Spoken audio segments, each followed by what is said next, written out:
माझं नाव रजनी आहे. मी 32 वर्षांची होती. माझा रंग खूपच सावळा होता. मी इतकी सावळी होते की माझे लग्न होत नव्हते. जो कोणी मला पाहण्यासाठी यायचा तो मला पाहून नकार द्यायचा. माझ्या या समस्येमुळे माझे आईवडीलही खूप अस्वस्थ झाले होते. माझ्या आईवडिलांना माझ्यासाठी एकटा मुलगा शोधायचा होता.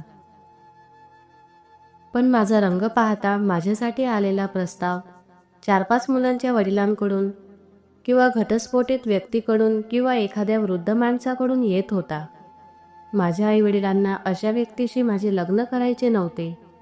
ते म्हणाले की आमची मुलगी आमच्यावर ओझे नाही आणि जेव्हा तिच्यासाठी चांगला जोडीदार योग्य असेल तेव्हा आम्ही तिचे लग्न लावून देऊ. पण माझे वय वाढत होते आणि माझे वय माझ्या चेहऱ्यावर स्पष्ट दिसत होते. आता लोक माझ्या पालकांना कोणत्याही परिस्थितीत त्यांच्या मुलीचे लग्न करण्याचा सल्ला देत होते.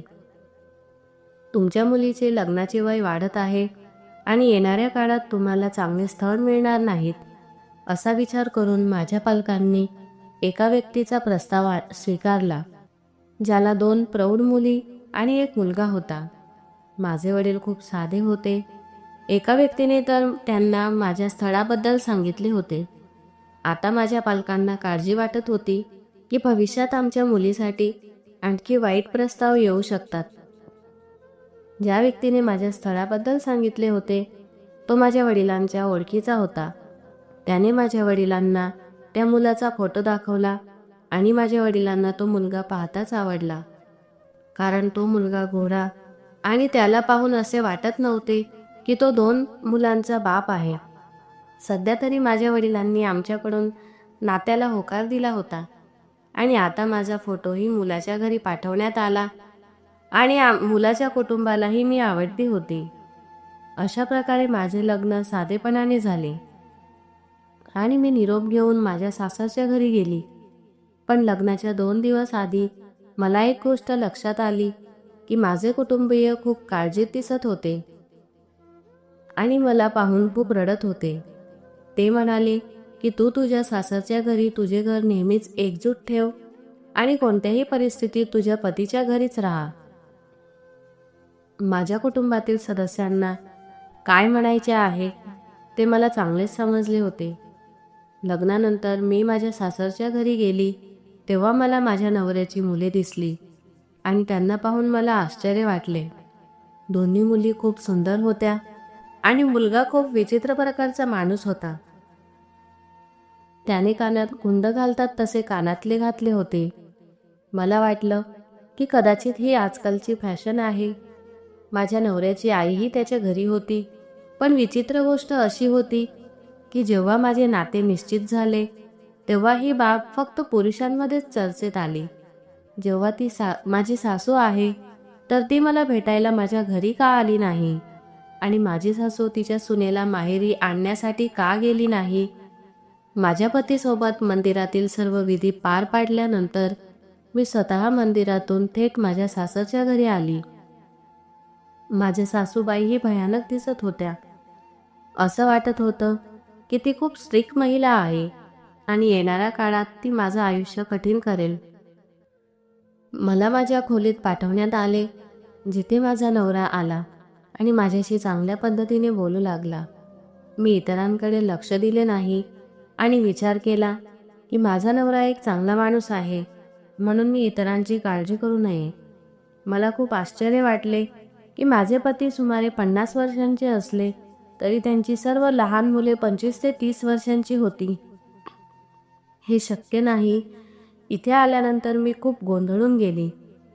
थोड्या वेळाने माझा नवरा माझ्याशी बोलून खोलीतून बाहेर पडला. माझी सासू आणि माझ्या नवऱ्याची मुलगी खोलीत आल्या. माझ्या नवऱ्याच्या दोन्ही मुली अजूनही अविवाहित आहेत हे पाहून मला आश्चर्य वाटले. ते मला मम्मी म्हणू लागले. मला खूप विचित्र वाटले. त्यानंतर माझ्या सासूबाई म्हणाल्या, चला मुलींनो, तुम्ही खोलीतून बाहेर पडा. मला माझ्या सुनेशी बोलायचे आहे. ही बाई दिसायला खूप विचित्र होती. जाड, कुरूप आणि लाल ओठ असलेली. असं वाटत होतं की तिला पान खाण्याची आवड आहे. ती मला सांगू लागली की मुली, तुला या घरात कधीही कोणतीही अडचण येणार नाही. तू या मुलांची काळजी घे. त्यांना आईच्या आधाराची गरज होती. त्यांची आई त्यांना लहानपणीच सोडून गेली. तेव्हापासून माझा मुलगा खूप त्रासात होता. आम्ही लोकांनी त्याला समजावून सांगितले की तू पुन्हा लग्न कर. पुन्हा लग्न केल्याने तुला एक चांगला जीवनसाथी मिळेल आणि या मुलांनाही आईचे प्रेम मिळेल. आतापासून तू या मुलांची आई आहेस. ती बाई माझ्यावर प्रेम करत होती, जणू मी तिची मुलगी आहे. मला आनंद झाला की सासरच्या घरातले सगळे चांगले आहेत. आणि मग ती माझ्या खोलीतून निघून गेली. ते गेल्यानंतर काही वेळाने माझे पती पुन्हा खोलीत आले आणि ते मला सांगू लागले की तुला माझ्या मुलीची आणि मुलाची आणि माझ्या आईचीही खूप काळजी घ्यावी लागेल. मी म्हणाली, मला खूप आश्चर्य वाटतंय की तुमची मुलं इतकी मोठी आहेत. तुम्ही या मुलांच्या वडिलांसारखे दिसत नाहीत. हे ऐकून तो हसायला लागला आणि म्हणाला की मी खूप लहान असल्याने फक्त तोच नाही तर बरेच लोक मला हा प्रश्न विचारतात. माझा नवरा खूप हसत होता. त्याला पाहून मीही आनंदी झाले. मग त्याने मला सांगितले की तो सुरुवातीपासूनच स्वतःची खूप काळजी घेतो आणि तो जिमलाही जातो. त्याने आपले संपूर्ण आयुष्य जिममध्ये जाण्यात घालवले आहे, ज्यामुळे तो इतका तरुण दिसतो. माझ्या नवऱ्याकडून हे ऐकून मी खूप प्रभावित झाले. मग माझ्या नवऱ्याने सांगितले की मी तुलाही तरुण करेन. कालांतराने तू म्हातारी होण्याऐवजी अधिक सुंदर होशील. मी माझ्या नवऱ्याला विचारले की मी सुंदर कसे असू शकते? मी काळी आहे आणि तू गोरा आहेस. माझा नवरा म्हणाला, असे बोलू नकोस. मला तू खूप आवडतेस. गोरा आणि काळा म्हणजे काय? माणसाचे चारित्र्य चांगले असले पाहिजे. त्याच्याकडून असे गोड बोलणे ऐकून मला खूप आनंद झाला. माझ्या नवऱ्याच्या मुलीही खूप सुंदर होत्या. तो खूप सक्रिय होता. हे माझ्या नवऱ्याचे दुसरे लग्न आहे. मग तो त्याच्या पहिल्या लग्नात किती देखणा आणि तरुण असता. सध्या मी या गोष्टींकडे दुर्लक्ष केले. आता मला माझ्या सासरच्या लोकांवर लक्ष केंद्रित करायचे होते. ती एक स्वप्नांनी भरलेली रात्र होती जी मी घालवली होती. जेव्हा सकाळ झाली तेव्हा दारावर टकटक झाली. मी जाऊन दार उघडले. माझी सासू समोर उभी होती. तिच्या हातात एक मोठी ट्रे होती आणि ती माझ्यासाठी खोलीत नाश्ता घेऊन आली होती. मी म्हणाली, तुम्हाला काळजी करण्याची काय गरज होती? फ्रेश झाल्यावर मी स्वतः स्वयंपाकघरात नाश्ता बनवायला आली असती. माझ्या सासूबाई म्हणू लागल्या, अरे नाही बेटा, नवीन सुनेला इतक्या लवकर स्वयंपाकघराचे काम करायला लावणे चांगले नाही. माझा नवराही झोपेतून जागा झाला होता आणि आम्ही दोघेही एकत्र बसून नाश्ता केला. मी माझ्या नवऱ्याला सांगितले की आज आपल्या लग्नाचा पहिला दिवस आहे. आज आपण कुठेतरी जाऊया. माझा नवरा म्हणाला, सांग कुठे जाणार? मी म्हणाले की मला माझ्या आईवडिलांच्या घरी जायचे आहे. माझे पती म्हणाले, कदाचित तुला हे माहीत नसेल. तुझ्या पालकांनी तुला सांगितले नव्हते की तू तुझ्या पालकांच्या घरी कोणालाही भेटू शकत नाहीस. हे ऐकून मला धक्का बसला. मला वाटले तो कदाचित मस्करी करत असेल. मी म्हणाली की हे शक्य नाही. माझ्या नवऱ्याने सांगितले की हे असेच आहे. आता तू इथे लग्न केले आहेस म्हणून तू तुझ्या कोणत्याही नातेवाईकांशी किंवा तुझ्या माहेरी कुटुंबातील सदस्यांशी कोणताही संपर्क ठेवणार नाही. आता मला समजले की लग्नाच्या काही दिवस आधी माझ्या कुटुंबातील सर्व लोक खूप अस्वस्थ का होते आणि मला पाहून रडत होते. आणि त्यावेळी ते त्यांच्या संभाषणात मला सांगण्याचा प्रयत्न करत होते की आता तुझ्याशी आमचे सर्व संबंध संपले आहेत. ही अट माझ्या पालकांची होती की माझ्या स्वतःच्या पतीची हे मला समजत नव्हते. जेव्हा मी माझ्या पतीला हा प्रश्न विचारला तेव्हा तो म्हणाला की मी तुझ्याशी या अटीवर लग्न केले कारण तुझे कुठेही लग्न होत नव्हते आणि तुझ्या कुटुंबातील सदस्यांनी माझी ही अट सहजपणे आनंदाने स्वीकारली. हे ऐकून मला खूप वाईट वाटले. पण काही वेळाने माझ्या नवऱ्याच्या मोबाईलवर कोणीतरी फोन करायला सुरुवात केली. फोनवर कोणाशी तरी बोलत असताना तो सांगत होता की नातेसंबंध निश्चित झाल्यावर आमची ही अट आधीच निश्चित झाली होती. माझा नवरा फोनवर खूप वाद घालत होता. मला समजले की हा फोन माझ्या घरूनच आला असावा. मी माझ्या नवऱ्यासमोर उभी राहून म्हणाली की कृपया मला एकदा त्यांच्याशी बोलू द्या. माझ्या नवऱ्याने माझ्याकडे पाहिले आणि कॉलवर म्हणाला की आजपासून कोणीही मला माझ्या मोबाईलवर कॉल करू नये आणि जर फोन केला तर मी तुमच्या मुलीला घटस्फोट देईन आणि तिला तुमच्या घरी परत पाठवीन. असं बोलून त्याने फोन कट केला. मी म्हणाली की तू असं का केलंस? मी त्यांना भेटायला जाऊ शकत नाही, पण तू मला एकदा फोनवर बोलू दिले असते. माझ्या नवऱ्याने सांगितले की तुमच्या कुटुंबातील सदस्यही मला असेच म्हणत होते, पण आमची अट अशी होती की लग्नानंतर तू तुमच्या कुटुंबातील सदस्यांशी किंवा तुझ्या कोणत्याही नातेवाईकांशी कोणत्याही प्रकारचा संपर्क ठेवणार नाही. मग तुझे पालक हे कसे विसरले? आता मी नकार दिला तर त्यांना काही आक्षेप नसावा. जर त्यांना त्यांच्या मुलीला आनंदी पाहायचे असेल तर त्यांनी गप्प राहावे आणि तुझ्याशी बोलण्याचा प्रयत्न करू नये. ते त्यांच्यासाठी चांगले होईल. माझ्या नवऱ्याला या रूपात पाहून मला खूप भीती वाटली. माझ्या नवऱ्याने सांगितले की या घरात माझी आई, माझ्या मुली आणि एक मुलगा आहे. तू त्या सर्वांसोबत राहा आणि त्यांची काळजी घे. हे तुझे कर्तव्य आहे. मी म्हणाली की पत्नीचे कर्तव्य काहीही असो, मी सर्व काही करेन, पण मुलीला तिच्या पालकांबद्दल एक वेगळीच ओढ असते. त्यांची जागा कोणीही घेऊ शकत नाही. कृपया मला एकदा माझ्या पालकांशी फोनवर बोलू द्या.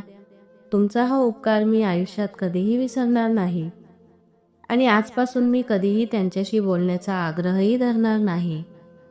तुम्ही त्यांच्याशी अशा पद्धतीने बोललास, त्यांना खूप वाईट वाटले असेल. जर त्यांनी पहिल्याच दिवशी माझ्याशी असे केले तर भविष्यात ते माझे काय करतील?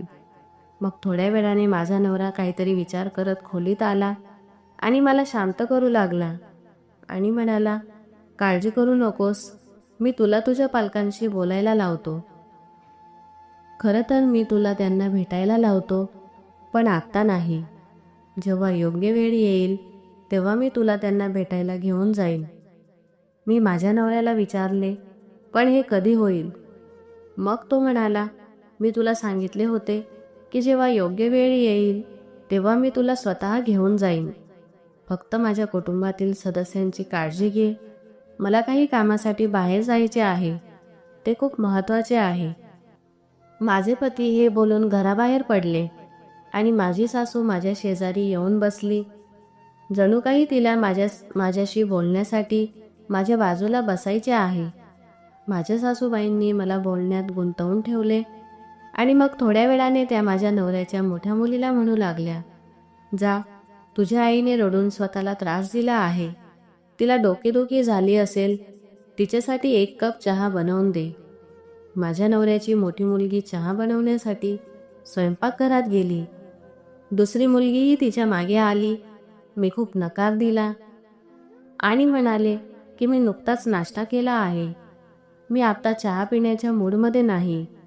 पण तिने जबरदस्तीने माझ्यासाठी चहा बनवला आणि मला चहाचा कप देत म्हणाली, हे घे, ही चहा पिऊन घे.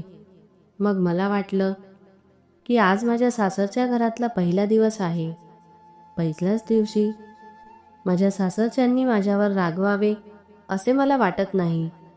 म्हणून त्यांचा आग्रह थांबवण्यासाठी मी चहाचा कप हातात घेतला, पण चहाचा कपवर ओठ ठेवताच मला चहाच्या आतून एक कडू वास येऊ लागला.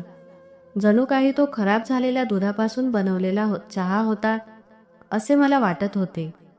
मी म्हणाली, चहाच्या आतून कसला विचित्र वास येत आहे. मग माझी सासू म्हणाली, नाही बेटा, आम्ही तुला खराब झालेल्या दुधापासून बनवलेला चहा कसा प्यायला लावू शकतो? कदाचित कोणीतरी दूध फ्रीजमध्ये उघडे ठेवले असेल आणि फ्रीजमधील एखाद्या अन्नपदार्थाचा वास दुधात बसला असेल.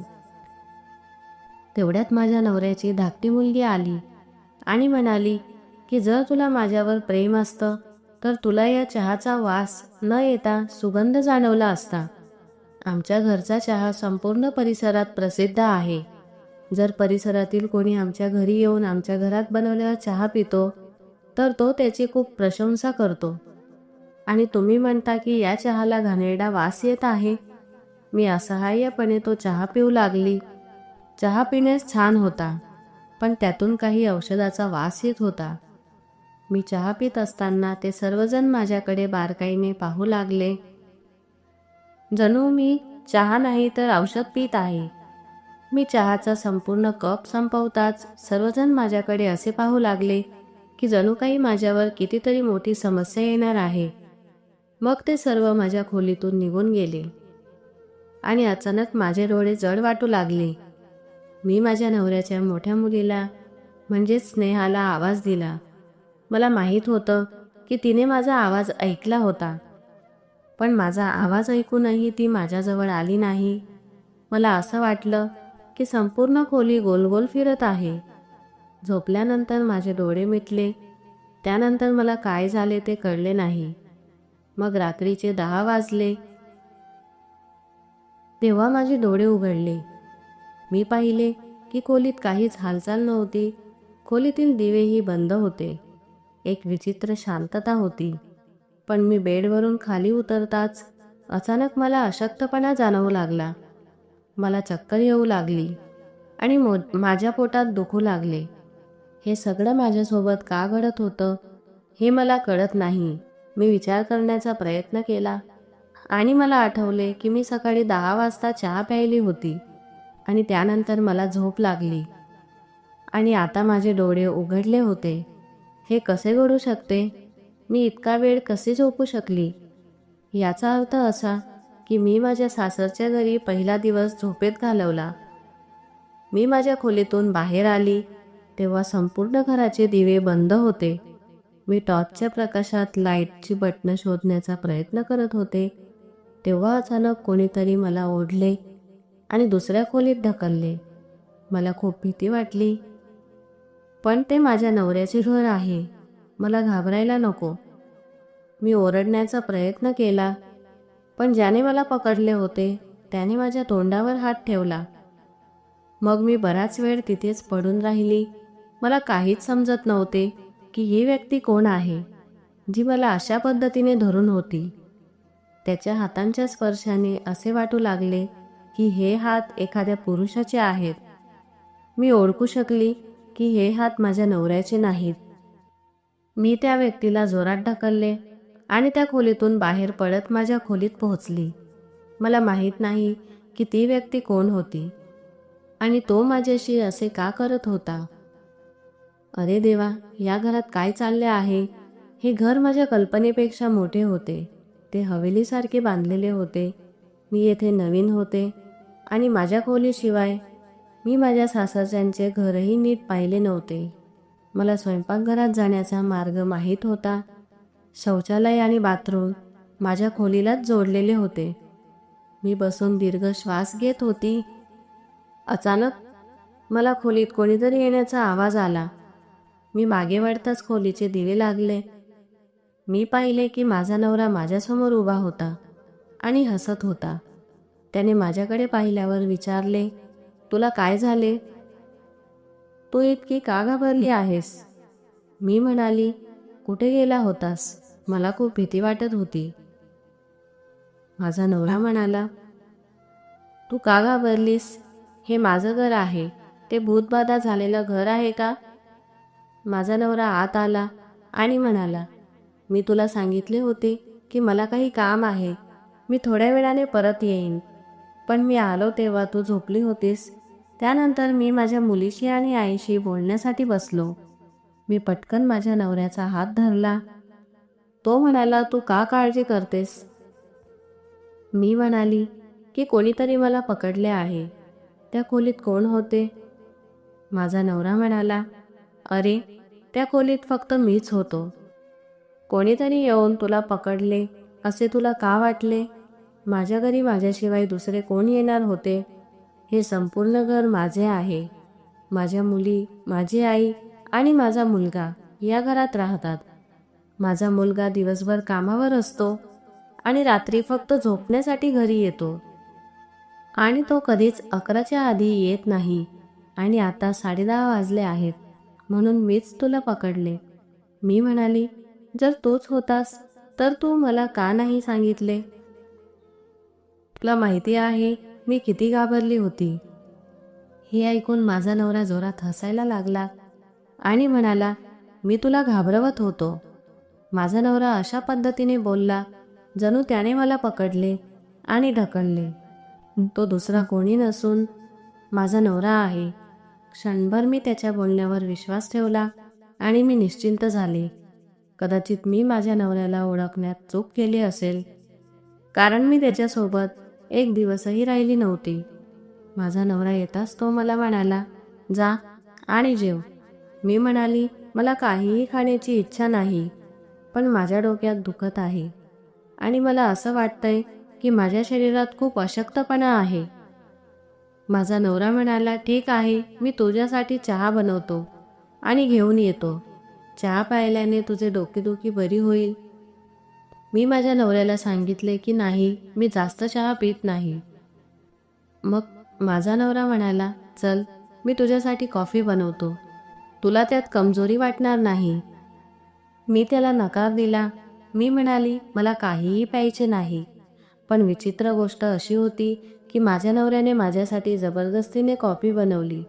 मला माहीत नाही का, माझ्या सासरच्या घरी आल्यानंतर मला अजिबात भूक किंवा तहान लागत नाही. माझा नवरा म्हणाला की तू मला काहीही म्हणशील ते ऐकायचे नाही. तू तुझ्या आरोग्याची काळजी घे, म्हणूनच मी तुझ्यासाठी कॉफी बनवली आहे. तुला मी बनवलेली कॉफी प्यावी लागेल. माझ्या नवऱ्याचे हे विधान मला खूप विचित्र वाटले, पण नंतर मी कॉफी प्यायली आणि आज सकाळी माझ्यासोबत घडलेल्या गोष्टीप्रमाणेच घडले. मी झोपी गेली आणि दुसऱ्या दिवशी उठली. आता असे वाटत होते की ती कॉफी नव्हती तर ते काहीतरी होती, ज्यामुळे मला झोप लागली. सकाळी उठल्यावर मला खूप राग आला, कारण यावेळी मी डोळे उघडले तेव्हा सकाळचे 9 वाजले होते. मी इतके कसे झोपू शकते? फक्त याचा विचार केल्याने माझे मन वेडे होत होते. आता माणसाला नैसर्गिकरित्या इतकी झोप येत नाही. मी गप्प बसली आणि मला कळले की हे लोक माझ्या पेयामध्ये काहीतरी मिसळत आहेत, ज्यामुळे मला इतकी झोप येत आहे आणि माझ्या आत अशक्तपणाची भावना वाढतच गेली. मी ठरवलं होतं की आता मी कोणाकडूनही काहीही खाणार नाही आणि पिणार नाही. मी स्वतःच्या हातांनी बनवलेले अन्नच खाईन. मीही तेच केले. दुसऱ्या दिवशी मी सकाळी लवकर उठल्यावर घरातील सर्व कामे स्वतः केली, कारण नेहमीप्रमाणे घरात एक विचित्र एकटेपणा आणि शांतता होती. माझ्या सासू आणि मुली त्यांच्या खोलीतून बाहेर पडल्या नाही. माझे पती आणि मुलगा सकाळी कामावर निघून जायचे आणि रात्रीच घरात प्रवेश करायचे. माझे दिवस असेच जात होते. पण या सगळ्यात विचित्र गोष्ट म्हणजे इतकी काळजी घेऊनही माझी झोप कमी झाली नाही. पण या सगळ्यात विचित्र गोष्ट अशी होती की इतके लक्ष देऊनही माझी झोप कमी झाली नाही. जेव्हा जेव्हा मी झोपत असे तेव्हा मला इतकी झोप येत असे की त्याला मर्यादाच नव्हती आणि माझी प्रकृती दिवसेंदिवस बिघडत चालली होती. मी इतकी कमकुवत झाली की मी कोणतेही काम करू शकत नव्हते. मला फक्त हेच विचार येत होते की हे सगळं माझ्यासोबत काय होत आहे. आता मी या घरातील कोणत्याही सदस्याने दिलेले काही खात किंवा पित नाही, मग मला अजूनही इतकी झोप काय येते? आज मी उपवास करेन असे वाटले होते, पण माझी प्रकृती उपवास ठेवण्यास सक्षम नव्हती. तरीही मी उपवास ठेवला. मी घरातले पाणी प्यायली नाही आणि काहीही खाल्ले नाही. विचित्र गोष्ट म्हणजे आज मला अजिबात झोप आली नाही आणि कोणीही मला त्रास दिला नाही. माझ्यासमोर एक गोष्ट आली ज्याने माझे मन उडवून दिले. मी माझ्या नवऱ्याच्या येण्याची वाट पाहत होते, कारण आज मी झोपली नव्हते. नाहीतर जेव्हा जेव्हा माझा पती दररोज कामावरून यायचा तेव्हा ते कधी आले आणि घरी आल्यानंतर काय केले हे मला कळत नव्हते. मी उपवास सोडण्याची तयारी केली. माझा नवरा येण्यापूर्वी मी चांगले कपडे घातले आणि चांगली तयारी केली. मग अचानक मला काही काम आठवले आणि मी माझ्या खोलीत परत आली. इतक्यात माझा नवरा घरात आला आणि तो आत येताच त्याच्या दोन्ही मुली आणि आईने त्याला घेरले आणि दुसऱ्या खोलीत घेऊन गेले. मला आश्चर्य वाटले की तो माझ्याशी बोलण्याऐवजी त्याच्या मुलींच्या खोलीत का गेला? मी त्याच्या मुलींच्या खोलीच्या दाराजवळ जाऊन उभी राहिली. मी जोरात दार वाजवू लागली, पण दार उघडले नाही. मी काही वेळ असेच दरवाजा वाजवत राहिली. तेव्हा माझ्या पतीने रागाने दरवाजा उघडला आणि खोलीतून बाहेर आला. त्याच्या डोळ्यात मला राग स्पष्ट दिसत होता. मला पाहताच तो म्हणू लागला, तू पागल आहेस का? तू इतक्या जोरात दार का वाजवत आहेस? मी तुला जास्त खोलीतून बाहेर पडू नकोस म्हणून मनाई केली होती. तू इथे काय करतेस? मी माझ्या नवऱ्याला सांगितले की हे घर माझेही आहे. मी घराच्या या खोलीतच का राहू? माझे पती म्हणाले की बकवास बोलणे बंद कर आणि तुझ्या खोलीत जा. मी म्हणाली की मलाही तुमच्यासोबत खोलीत बसून बोलायचे आहे. माझे पती म्हणाले की ही खोली माझ्या मुलींची आहे आणि यावेळी मी माझ्या आई आणि मुलींशी बोलतो. त्याने मला ढकलले आणि म्हटले की खोलीत जा. जेव्हा तुझ्याशी बोलण्याची वेळ येईल तेव्हा मी बोलण्यासाठी खोलीत येईन. माझ्या नवऱ्याला त्याच्या मुलींशी आणि आईंशी बोलण्यासाठी फक्त रात्रीच वेळ मिळाला. याचे मला खूप आश्चर्य वाटले. मी बाहेर उभी होते आणि माझ्या पतीने माझ्या तोंडावर दार बंद केले आणि आतून हळूहळू कोणीतरी बोलत असल्याचा आवाज येऊ लागला. मी दारावर कान टेकवले आणि ते काय बोलत आहेत ते ऐकण्याचा प्रयत्न केला. माझे पती खोलीत काहीतरी बोलत होते, पण मला काहीच समजत नव्हते. मग मी हळूच खिडकी उघडण्याचा प्रयत्न केला. मी खिडकी थोडी हलवली आणि खिडकीचा दरवाजा थोडा उघडला आणि मला आतले स्पष्ट दिसत होते. मी आत पाहिले तेव्हा आत सुमारे 6 लोक उपस्थित होते. माझ्या नवऱ्याच्या 2 मुली होत्या आणि एक जाड स्त्री होती. मी तिला दुरूनच ओळखू शकत होते. ती माझी सासू होती आणि एक माझा नवरा होता आणि एक माझ्या नवऱ्याचा मुलगा जो तिथे उपस्थित होता. पण आमच्या घरात फक्त 5 सदस्य आहेत. ही 6वी व्यक्ती कोण होती? मी या व्यक्तीला ओळखण्याचा प्रयत्न करत होती, पण मला काहीच समजत नव्हते. या घरात काय चाललंय याबद्दल मला आश्चर्य वाटलं. मी पाहिले की तो मुलगा माझ्या नवऱ्याला नोटांचा गट्टा देत होता. मला त्या मुलाचा चेहरा स्पष्ट दिसत नव्हता. मी शांतपणे माझ्या खोलीत आली आणि विचार करू लागली. मग थोड्या वेळाने माझा नवरा खोलीत आला आणि माझ्याशी प्रेमाने बोलण्याचा प्रयत्न केला. पण विचित्र गोष्ट म्हणजे त्याच्या हातात कॉफीचा कप होता. तो मला फसवून ही कॉफी प्यायला लावू इच्छित होता. माझा नवरा म्हणाला की ही कॉफी घे, तुझे तोंड बरे होईल. मी म्हणाली की मला ती प्यायची नाही. माझ्या नवऱ्याने माझा हात धरला आणि म्हणाला, मला माफ कर, मी तुझ्याशी असे वागलो. आज मी कामावर खूप ताणतणावात होतो, म्हणूनच मी माझा राग तुझ्यावर काढला. मी माझ्या पतीला सांगितले नाही की मी खोलीत जे काही घडत होते ते सर्व पाहिले आहे. पण माझा पती मला कॉफी पिण्यास भाग पाडू लागला. मी त्याला रागाने म्हणाली, या कॉफी आणि चहाचे काय झाले आहे? मी माझ्या मर्जीनुसार सर्व काही खाते आणि पिते, पण मला या घरात हे सर्व का प्यायला भाग पाडले जात आहे? या कॉफीमध्ये असे काहीतरी मिसळले आहे का ज्याने तुम्ही मला बेशुद्ध करू इच्छिता किंवा मला मारू इच्छिता? माझा नवरा म्हणाला की तू वेडी झाली आहेस, मला तुझी काळजी वाटते, म्हणूनच मी तुझ्यासाठी कॉफी आणली आहे. मी तुला बेशुद्ध का करू? तू घरकामांवर लक्ष केंद्रित कर. उद्यापासून तू घरातील सर्व कामे करशील.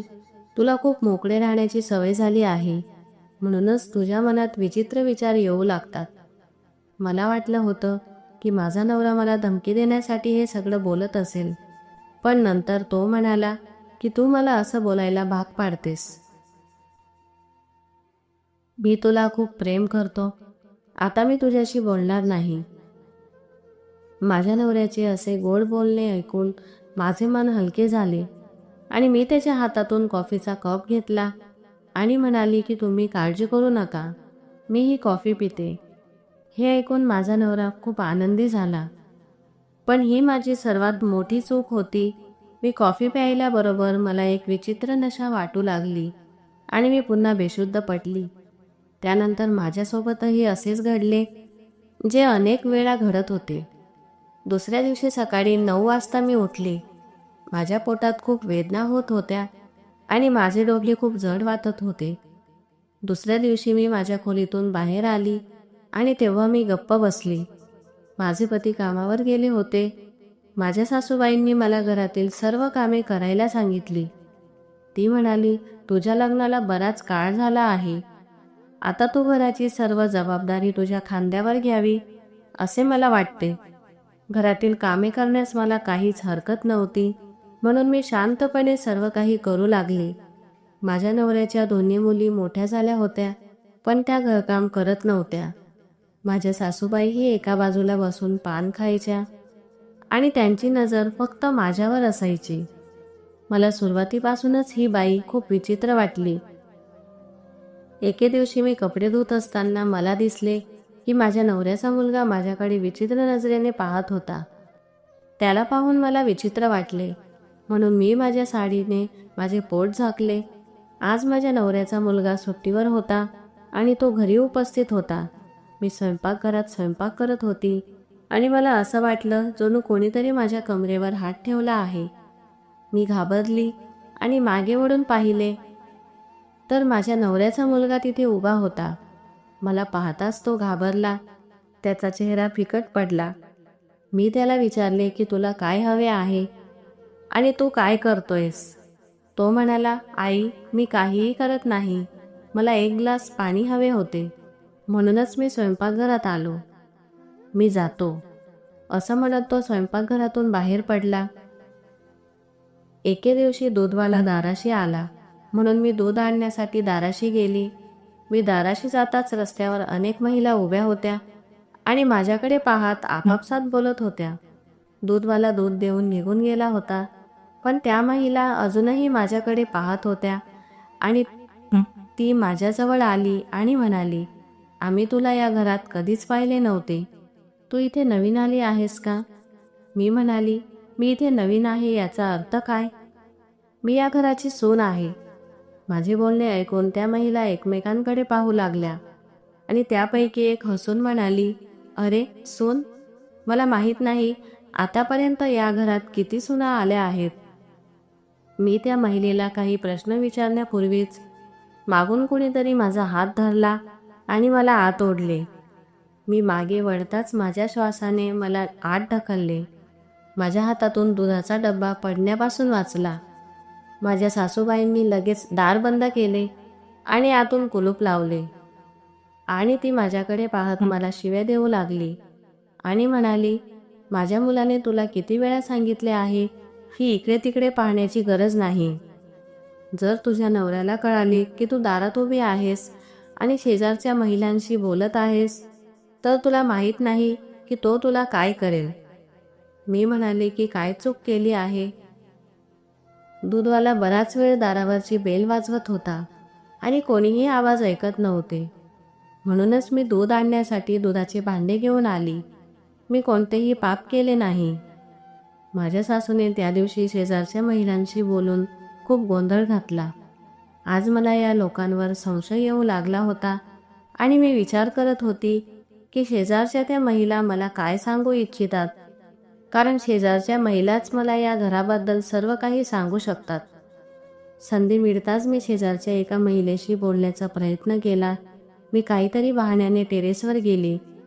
त्यावेळी घरातले सगळे झोपले होते. टेरेसवर गेल्यानंतर मी घरासमोरील टेरेसवर दगड फेकू लागली, जेणेकरून कोणीतरी मला भेटायला येईल आणि संधी मिळताच मी तिच्याशी बोलू शकेन. मी दगड फेकताच एक बाई खिडकीतून डोकावू लागली.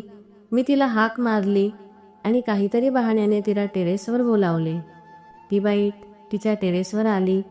आमच्या घराचे टेरेस आणि समोरील टेरेस एकमेकांसमोर होते, कारण आमची घरे देखील एकमेकांसमोर होती. मी त्या बाईला सांगितले की आज तू रस्त्यावर उभी होतीस आणि माझ्याबद्दल बोलत होती आणि मला काहीतरी सांगण्याचा प्रयत्न करत होती. मला या घराबद्दल सर्व काही जाणून घ्यायचे आहे. कृपया मला सांगा, मला इथे राहण्याचा खूप त्रास होत आहे. ती महिला म्हणाली की हो, मी तुम्हाला सर्व काही सांगेन. पण माझे नाव या प्रकरणात येऊ नये. मी म्हणाले की ठीक आहे, कोणीही तुमचे नाव घेणार नाही. त्या महिलेने सांगितले की तुम्ही ज्या घरात राहता ते घर नाही आणि त्यात राहणारा पुरुष तुमचा नवरा नाही. उलट हे लोक कुटुंबातील सदस्यही नाहीत. हे घर एक वेश्यालय आहे. त्यात राहणारी महिला एक मोलकरीण आहे आणि तिथे राहणाऱ्या 2 तरुणी ते मुलींना आमिष दाखवून या घरात आणतात आणि तुझा नवराही तेच काम करतो. तो एकतर मुलींना लग्नाच्या बहाण्याने इथे आणतो किंवा त्यांचे अपहरण करून इथे आणतो. आणि यावेळी तू इथे आली आहेस.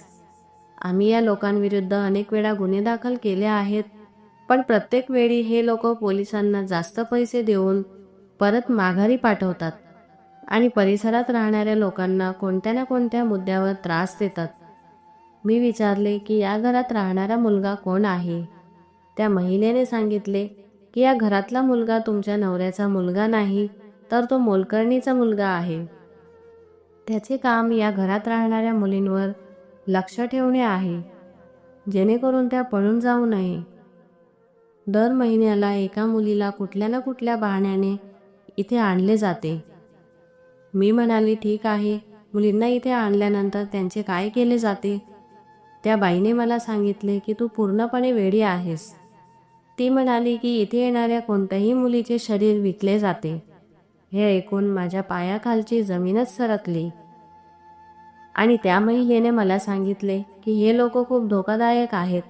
ते लोकांसमोर निष्पाप असल्याचे भासवतात, पण आम्हाला त्यांचे वास्तव माहीत आहे, कारण आम्ही या परिसरात राहतो. इथे येणाऱ्या कोणत्याही मुलीला कोणत्या ना कोणत्या प्रकारे बेशुद्ध केले जाते आणि रात्री तिची किंमत ठरवली जाते.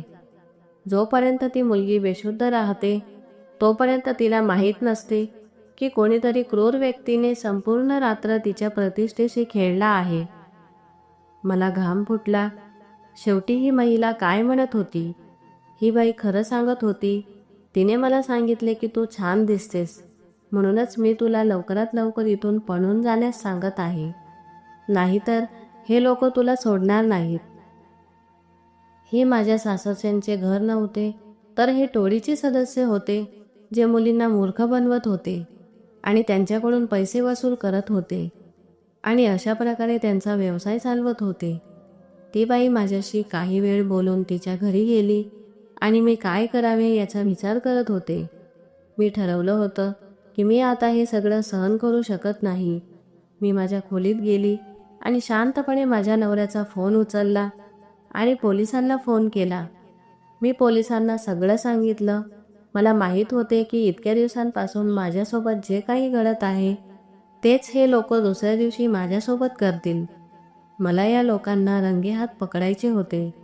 म्हणूनच दुसऱ्या दिवशी माझ्या पतीने माझ्यासमोर कॉफीचा कप ठेवताच मी प्रेमाने त्याच्या हातातून कॉफी घेतली आणि माझ्या पतीला कॉफी पीत असल्यासारखी प्रतिक्रिया देऊ लागले. माझ्या नवऱ्याचे लक्ष दुसरीकडे वळताच मी कॉफी सीटच्या मागे फेकली आणि थोड्या वेळाने झोपल्याचे नाटक केले. मी पोलिसांना रात्रीचा वेळ दिला होता, कारण माझे पती रात्री 10 वाजता घरी येत असत आणि सुमारे 1-2 तासांनी माझ्यासोबत हे सर्व केले जात असे. त्या दिवशीप्रमाणे माझ्या नवऱ्याने माझी किंमत दुसऱ्या कोणा पुरुषासोबत ठरवली आणि माझा नवरा खोलीतून बाहेर गेला. मी जागे होते, पण झोपल्यासारखे वागत होते. मला वाटले की कोणीतरी माझ्या खोलीत आले आहे आणि माझ्या शरीराला स्पर्श करू लागले. मग पोलिसांनी आमच्या घरावर छापा टाकला आणि त्या लोकांना रंगेहात पकडले. पैसे देऊन माझ्या प्रतिष्ठेशी खेळण्यासाठी आलेल्या माणसाने पोलिसांना संपूर्ण सत्य सांगितले की आज रात्री त्या माणसाने माझी किंमत या लोकांना दिली होती. आता पोलिसांकडे या लोकांविरुद्ध बरेच पुरावे होते. परिसरातील लोकांनीही आपली साक्ष दिली. पोलिसांनी या सर्वांना अटक केली. मी माझ्या आईवडिलांच्या घरी आली आणि जेव्हा मी त्यांना हे सर्व सांगितले तेव्हा त्यांना खूप लाज वाटली. त्यांनी सांगितले की ज्या दिवशी त्या मुलाने आमच्याशी अट घातली होती त्याच दिवशी आम्हाला संशय आला होता की आजपासून तुम्ही तुमच्या मुलीशी कोणतेही संबंध ठेवणार नाही, पण तो इतका खालच्या पातळीवर जाऊ शकतो हे आम्हाला माहीत नव्हते. सध्या तरी त्या लोकांना अटक करण्यात आली होती आणि मी माझ्या पालकांच्या घरी आली होती. मी अजून लग्न केलेले नाही आणि आता मला लग्नाच्या नावाचीही भीती वाटते. मी माझ्या आईवडिलांच्या घरी राहते आणि त्यांची सेवा करते, कारण माझे आईवडील आता खूप म्हातारे झाले आहेत आणि मला लग्न करायचे नाही. मी शिक्षण घेतले आणि नोकरी करून माझा उदरनिर्वाह करते. त्या घृणास्पद आयुष्यापेक्षा मला हे आयुष्य जास्त आवडते. मी तुम्हा सर्वांना विनंती करू इच्छिते की तुम्ही तुमच्या मुलींचे लग्न कुठेही कराल, त्या मुलाच्या कुटुंबाची सखोल चौकशी करा. कारण काही पालक जर त्यांच्या मुलींचे लग्न झाले नसेल तर त्या कोणालाही सोपवतात. माझ्यासोबत जे घडले ते तुमच्यापैकी कोणासोबतही घडावे असे मला वाटत नाही. तर मित्रांनो, अशा फसव्या लोकांपासून सावध राहा. मला आशा आहे की तुम्हाला आमची कथा आवडली असेल. जर तुम्हाला कथा आवडली असेल तर व्हिडिओला लाईक करा. जर तुम्ही चॅनलवर नवीन असाल तर चॅनलला सबस्क्राईब करा आणि आपल्या मित्रांसोबत शेअर करा. आपण पुन्हा भेटूया एका नवीन कथेसह. धन्यवाद.